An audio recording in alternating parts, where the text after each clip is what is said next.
जय हिंद। आज हम पढ़ने वाले हैं मध्य प्रदेश के वनों से संबंधित महत्वपूर्ण प्रश्न, क्योंकि इस टॉपिक से एमपी पुलिस कांस्टेबल एग्जाम 2022 में प्रश्न पूछे जा रहे हैं, इसलिए मैं आप लोगों के लिए टॉपिक लेकर आया हूं। तो चलिए स्टार्ट करते हैं, देखते हैं आज का फर्स्ट क्वेश्चन।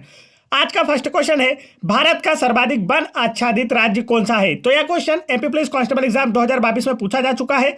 तो आंसर होगा ऑप्शन नंबर 4, मध्य प्रदेश। भारत का सर्वाधिक वन आच्छादित राज्य है मध्य प्रदेश। मध्य प्रदेश राज्य के कुल क्षेत्रफल के 30.72% पर वन क्षेत्रफल है, जो कि देश के कुल वन क्षेत्रफल का 12.4% है। तो सर्वाधिक वन आच्छादित वाला राज्य है मध्य प्रदेश। यह क्वेश्चन पूछा जा चुका है एमपी पुलिस कांस्टेबल एग्जाम 2022 में, इसीलिए हम आप लोगों के लिए टॉपिक से रिलेटेड क्वेश्चन लेकर आए हैं। नेक्स्ट क्वेश्चन है, निम्न में से किस वन क्षेत्र में सर्वाधिक वन पाए जाते हैं? 4 ऑप्शन आपको दिए गए हैं। मध्य प्रदेश के 4 प्रमुख वन क्षेत्र दिए गए हैं। पूछा गया है किसमें सर्वाधिक वन पाए जाते हैं? तो आंसर होगा ऑप्शन नंबर 2, सतपुड़ा मेकाल श्रेणी में। सतपुड़ा मेकाल श्रेणी में सर्वाधिक वन पाए जाते हैं। सतपुड़ा मेकाल श्रेणी का विस्तार सिवनी, छिंदवाड़ा एवं बालाघाट जिलों में है। आगे बढ़ते हैं। नेक्स्ट क्वेश्चन यहाँ पर हमारा, निम्न में से किस वन क्षेत्र में सर्वाधिक वन पाए जाते हैं? तो यह क्वेश्चन रिपीट हो चुका है। आंसर है ऑप्शन नंबर 2, सतपुड़ा मेकाल श्रेणी में। नेक्स्ट क्वेश्चन यहाँ पर हमारा, मध्य प्रदेश में वन विभाग की स्थापना किस वर्ष की गई थी? तो आंसर होगा ऑप्शन नंबर 4, वर्ष 1860 में। मध्य प्रदेश में वन विभाग की स्थापना वर्ष 1860 में की गई थी। नेक्स्ट क्वेश्चन की ओर बढ़ते हैं दोस्तों। नेक्स्ट क्वेश्चन यहाँ पर हमारा, मध्य प्रदेश की प्रथम वन नीति किस वर्ष लागू की गई थी? तो इसका जो राइट आंसर है वह है ऑप्शन नंबर 4, वर्ष 1952 में। मध्य प्रदेश की प्रथम वन नीति वर्ष 1952 में लागू की गई थी। इसके बाद 4 अप्रैल 2005 को नई वन नीति लागू की गई थी। आगे बढ़ते हैं। नेक्स्ट क्वेश्चन यहाँ पर हमारा, भारतीय वन प्रबंधन संस्थान कहाँ स्थित है? तो इसका जो राइट आंसर वह है ऑप्शन नंबर 4, भोपाल में। भारतीय वन प्रबंधन संस्थान भोपाल में स्थित है। इसे शॉर्ट में IIFM के नाम से भी जाना जाता है, जिसका फुल फॉर्म होता है Indian institute of forest management, जो पर्यावरण, वन एवं जलवायु परिवर्तन मंत्रालय के अंतर्गत आता है। नेक्स्ट क्वेश्चन है यहाँ पर हमारा, भारतीय वन प्रबंधन संस्थान का वर्तमान निदेशक कौन है? तो इसका जो राइट आंसर है दोस्तों वह है ऑप्शन नंबर 1, पंकज श्रीवास्तव। भारतीय वन प्रबंधन संस्थान के वर्तमान निदेशक है पंकज श्रीवास्तव। नेक्स्ट क्वेश्चन यहाँ पर हमारा, राज्य वन अनुसंधान संस्थान कहाँ स्थित है? तो इसका जो राइट आंसर है वह है ऑप्शन नंबर 2, जबलपुर में। राज्य वन अनुसंधान संस्थान जबलपुर में स्थित है। जबलपुर मध्य प्रदेश का सर्वाधिक साक्षर जिला है। यह क्षेत्रफल की दृष्टि से मध्य प्रदेश का सबसे बड़ा जिला है। इसे मध्य प्रदेश की न्यायिक और सांस्कृतिक राजधानी के रूप में भी जाना जाता है। तो राज्य वन अनुसंधान संस्थान कहाँ स्थित है? तो आंसर होगा जबलपुर में। नेक्स्ट ऑप्शन क्वेश्चन है हमारा, मध्य प्रदेश में औषधि पौधों के प्रसंस्करण केंद्रों द्वारा उत्पादित औषधियों के विपणन के लिए कितने संजीवनी विक्रय केंद्र प्रारंभ किए गए हैं? संजीवनी विक्रय केंद्र, तो यहाँ पर यह रहे इसके 4 ऑप्शन, और इसका जो राइट आंसर वह है ऑप्शन नंबर 4, 28 संजीवनी विक्रय केंद्र प्रारंभ किए गए हैं। आगे बढ़ते हैं नेक्स्ट क्वेश्चन की ओर। नेक्स्ट क्वेश्चन यहाँ पर हमारा, Indian institute of forest management की स्थापना कहाँ की गई? Indian institute of forest management, तो इसका राइट आंसर है ऑप्शन नंबर 2, भोपाल में। Indian institute of forest management की स्थापना भोपाल में की गई है, और यह वर्ष 1982 में स्थापित किया गया था। नेक्स्ट क्वेश्चन की ओर बढ़ते हैं। नेक्स्ट क्वेश्चन यहाँ पर हमारा, राष्ट्रीय वन अनुसंधान का क्षेत्रीय कार्यालय कहाँ स्थित है? तो इसका जो राइट आंसर दोस्तों वह है ऑप्शन नंबर 3, जबलपुर। राष्ट्रीय वन अनुसंधान का क्षेत्रीय कार्यालय जबलपुर में स्थित है। आगे बढ़ते हैं नेक्स्ट क्वेश्चन की ओर। नेक्स्ट क्वेश्चन यहाँ पर हमारा, उष्ण कटिबंधीय वन अनुसंधान केंद्र कहाँ स्थित है? तो इसका जो राइट आंसर है वह है ऑप्शन नंबर 4, जबलपुर में। उष्ण कटिबंधीय वन अनुसंधान केंद्र जबलपुर में स्थित है। जबलपुर में बड़ी मात्रा में तेंदुपत्ता का उत्पादन किया जाता है। आगे बढ़ते हैं नेक्स्ट क्वेश्चन की ओर। नेक्स्ट क्वेश्चन यहाँ पर हमारा, मध्य प्रदेश का प्रथम फॉरेस्ट कॉलेज कहाँ स्थापित किया गया है? काफी इंपॉर्टेंट क्वेश्चन है जो एग्जाम में पूछा जा सकता है। तो आंसर होगा ऑप्शन नंबर 4, बालाघाट में। मध्य प्रदेश का प्रथम फॉरेस्ट कॉलेज बालाघाट में स्थापित किया गया है। नेक्स्ट क्वेश्चन की ओर बढ़ते हैं। नेक्स्ट क्वेश्चन यहाँ पर हमारा, मध्य प्रदेश का द्वितीय फॉरेस्ट कॉलेज कहाँ स्थापित किया गया है? तो इसका राइट आंसर है ऑप्शन नंबर 4, बैतूल में। मध्य प्रदेश का द्वितीय फॉरेस्ट कॉलेज बैतूल में स्थापित किया गया है। इसकी स्थापना हुई थी वर्ष 1980 में, और जो बालाघाट वाला प्रथम था उसकी स्थापना हुई थी वर्ष 1979 में। तो दोनों ही आपको याद रखना है। पहला फॉरेस्ट कॉलेज बालाघाट में 1979 में स्थापित किया गया, दूसरा फॉरेस्ट कॉलेज 1980 में बैतूल में स्थापित किया गया था। आगे बढ़ते हैं। नेक्स्ट क्वेश्चन यहाँ पर हमारा, मध्य प्रदेश का प्रथम वन्य स्कूल कहाँ स्थापित किया गया है? तो इसका जो राइट आंसर वह है ऑप्शन नंबर ए, शिवपुरी में। मध्य प्रदेश का प्रथम वन्य स्कूल शिवपुरी में स्थापित किया गया है। नेक्स्ट क्वेश्चन की ओर बढ़ते हैं। नेक्स्ट क्वेश्चन यहाँ पर हमारा, सर्वाधिक साल वृक्ष कहाँ पाए जाते हैं? तो इसका जो राइट आंसर दोस्तों वह है ऑप्शन नंबर 3, मध्य प्रदेश में। सर्वाधिक साल वृक्ष मध्य प्रदेश में पाए जाते हैं। देश का लगभग 50% साल वृक्ष मध्य प्रदेश में पाए जाते हैं। साल वृक्ष बोरार नामक कीट लगने से नष्ट हो जाते हैं। तो कीट का नाम आपको याद रखना है, बोरार। आगे बढ़ते हैं नेक्स्ट क्वेश्चन की ओर। नेक्स्ट क्वेश्चन यहाँ पर हमारा, प्रदेश में सर्वाधिक सागौन वृक्ष किस जिले में पाए जाते हैं? तो इसका जो राइट आंसर वह है ऑप्शन नंबर 3, होशंगाबाद में। प्रदेश में सर्वाधिक सागौन वृक्ष होशंगाबाद जिले में पाए जाते हैं। इन वृक्ष की लकड़ियों का उपयोग इमारती लकड़ी के रूप में किया जाता है। नेक्स्ट क्वेश्चन यहाँ पर हमारा, मध्य प्रदेश में सर्वाधिक भिलावा वृक्ष कहाँ पाए जाते हैं? तो काफी इंपॉर्टेंट है। इसका आंसर है ऑप्शन नंबर 3, छिंदवाड़ा में। मध्य प्रदेश में सर्वाधिक भिलावा वृक्ष छिंदवाड़ा में पाए जाते हैं। इन वृक्षों का उपयोग स्याही, पेंट और औषधि निर्माण में किया जाता है। छिंदवाड़ा क्षेत्रफल की दृष्टि से मध्य प्रदेश का सबसे बड़ा जिला है। आगे बढ़ते हैं नेक्स्ट क्वेश्चन की ओर। नेक्स्ट क्वेश्चन यहाँ पर हमारा, मध्य प्रदेश का देश में बांस उत्पादन में कौन सा स्थान है? तो इसका जो राइट आंसर है दोस्तों वह है ऑप्शन नंबर 2, द्वितीय।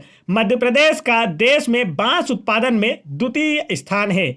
यहाँ पर प्रति वर्ष लगभग 50 लाख टन बांस का उत्पादन होता है। बांस उत्पादन में प्रथम स्थान पर असम राज्य है और मध्य प्रदेश है द्वितीय स्थान पर। आगे बढ़ते हैं नेक्स्ट क्वेश्चन की ओर। दोस्तों, यदि आपने अभी तक वीडियो को लाइक नहीं किया है तो फटाफट वीडियो को लाइक करें और चैनल को भी जरूर सब्सक्राइब कर लें। यदि आप लोगों को एमपीजीके के बेस्ट क्वेश्चंस की वीडियो देखना है तो आप उन्हें चैनल की प्लेलिस्ट में जाकर एमसीक्यू वाइज और चैप्टर वाइज दोनों ही तरीकों से देख सकते हैं, जहां पर हमने आप लोगों के लिए बेस्ट क्वेश्चंस की वीडियो बना के अपलोड किए हैं कांस्टेबल एग्जाम 2022 के प्रिपरेशन के लिए। तो उन सभी वीडियोस को देखें, क्योंकि उन्हीं वीडियोस में से आज सभी शिफ्टों में क्वेश्चन पूछे जा रहे हैं। तो अभी तक अगर आपने प्लेलिस्ट चेक नहीं की है तो प्लेलिस्ट चेक कर लें और अपनी तैयारी को और बेहतर कर लें। अगला प्रश्न की ओर देखते हैं। अगला प्रश्न हमारा, मध्य प्रदेश के किस जिले में प्रदेश का बांस उत्पादन बिक्री का प्रथम सरकारी शोरूम खोला गया है? तो इसका जो राइट आंसर है दोस्तों वह है ऑप्शन नंबर 1, इंदौर में। मध्य प्रदेश के इंदौर जिले में प्रदेश का बांस उत्पादन बिक्री का प्रथम सरकारी शोरूम खोला गया है। चलिए आगे बढ़ते हैं। और जो बांस उत्पादन है इसमें भारत विश्व में प्रथम स्थान पर है, यह भी आपको याद रखना है। नेक्स्ट क्वेश्चन यहाँ पर हमारा, देश में तेंदुपत्ता उत्पादन में मध्य प्रदेश का कौन सा स्थान है? तो इसका जो राइट आंसर वह है ऑप्शन नंबर 3, प्रथम स्थान है। देश में तेंदुपत्ता उत्पादन में मध्य प्रदेश का प्रथम स्थान है और तेंदुपत्ता का जो राष्ट्रीयकरण है वह वर्ष 1964 में किया गया था। आगे बढ़ते हैं नेक्स्ट क्वेश्चन की ओर। नेक्स्ट क्वेश्चन यहाँ पर हमारा, मध्य प्रदेश में तेंदुपत्ता उत्पादन में कौन सा जिला प्रथम स्थान पर है? अभी तो बात की गई कि मध्य प्रदेश प्रथम स्थान पर है देश में, लेकिन अब आपसे पूछ लिया गया कि मध्य प्रदेश में प्रथम स्थान पर कौन सा जिला है? तो इसका जो राइट आंसर वह है ऑप्शन नंबर 4, सागर जिला। मध्य प्रदेश में तेंदुपत्ता उत्पादन में प्रथम स्थान पर सागर जिला है और भारत में प्रथम स्थान पर मध्य प्रदेश राज्य है। मध्य प्रदेश देश के कुल तेंदुपत्ता उत्पादन का 25% उत्पादन करता है। आगे बढ़ते हैं नेक्स्ट क्वेश्चन की ओर। नेक्स्ट क्वेश्चन यहाँ पर हमारा, लाख के उत्पादन में मध्य प्रदेश का देश में कौन सा स्थान है? तो इसका जो राइट आंसर वह है ऑप्शन नंबर 2, द्वितीय। लाख के उत्पादन में मध्य प्रदेश का देश में द्वितीय स्थान है। और जो लाख होता है यह एक प्रकार का प्राकृतिक राल है जो मादा लाख कीट लेसिफेरा लेक्का के स्त्राव से निर्मित होता है। आगे बढ़ते हैं नेक्स्ट क्वेश्चन की ओर। नेक्स्ट क्वेश्चन यहाँ पर हमारा, प्रदेश में लाख का सरकारी कारखाना कहाँ स्थित है? तो इसका जो राइट आंसर वह है ऑप्शन नंबर 1, उमरिया में। प्रदेश में लाख का सरकारी कारखाना उमरिया में स्थित है और उमरिया जिले में ही प्रसिद्ध बांधवगढ़ राष्ट्रीय उद्यान भी स्थित है, जिसमें भारत में सर्वाधिक बाघ घनत्व पाया जाता है। तो यह भी आपको याद रखना है। नेक्स्ट क्वेश्चन यहाँ पर हमारा, चरण पादुका योजना की शुरुआत किस जिले में की गई थी? तो काफी इंपॉर्टेंट क्वेश्चन है, एग्जाम में जरूर पूछा जाएगा।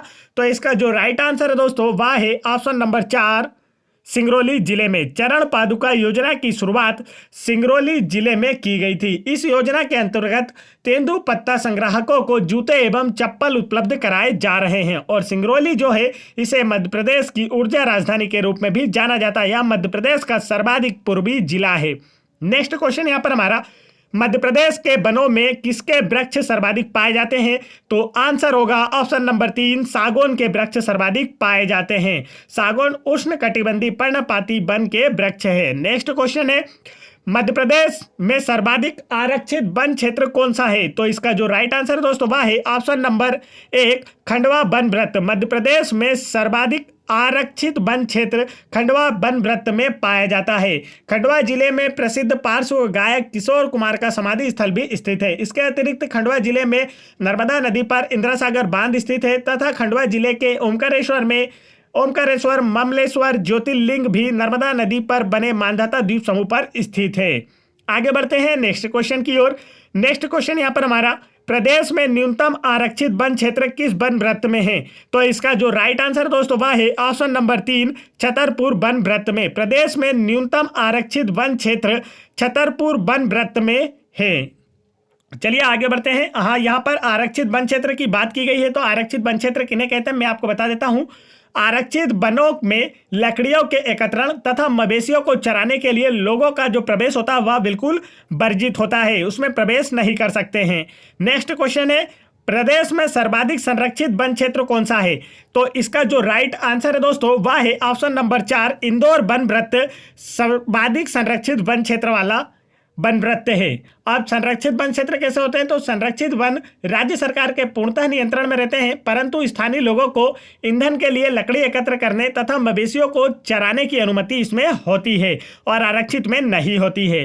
नेक्स्ट क्वेश्चन पूछा गया है, मध्य प्रदेश में न्यूनतम संरक्षित वन क्षेत्र कौन सा है? तो इसका जो राइट आंसर दोस्तों वह है ऑप्शन नंबर 1, खंडवा वन वृत्त न्यूनतम संरक्षित वन वृत्त है। चलिए आगे बढ़ते हैं दोस्तों। यहां पर मैंने आप लोगों के लिए क्विज रखी है जिसका आंसर आप लोगों को मुझे कमेंट करके बताना है। तो आज की क्विज है, मध्य प्रदेश का सबसे बड़ा राष्ट्रीय उद्यान कौन सा है?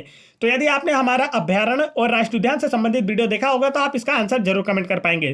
तो इसका आंसर जरूर कमेंट करके बताएं। वीडियो पसंद आया तो वीडियो को लाइक करें, चैनल को सब्सक्राइब जरूर कर लें। और यदि आप लोगों को एमपी पुलिस कांस्टेबल एग्जाम की 2022 की प्रिपरेशन के लिए डेली शिफ्टों का जो एनालिसिस है उसे देखना है तो आप उन्हें चैनल की प्लेलिस्ट में जाकर देख सकते हैं। और यदि आप लोगों को एमपी पुलिस कांस्टेबल एग्जाम 2022 में जैसे ही कोई नया टॉपिक पूछा जाता है तो उससे रिलेटेड वीडियोस देखना है तो आप चैनल को तुरंत सब्सक्राइब कर लें और बेल आइकन की बटन जरूर दबा लें, क्योंकि जैसे ही जिस दिन कोई नया topic MP police constable exam में पूछा जाता है हम उससे रिलेटेड वीडियो तुरंत आप लोगों के लिए लेकर आते हैं, ताकि आने वाली शिफ्टों में उससे रिलेटेड कोई क्वेश्चन पूछा जाए तो आप उसका आंसर बिल्कुल सही सही लगा सकें। जय हिंद।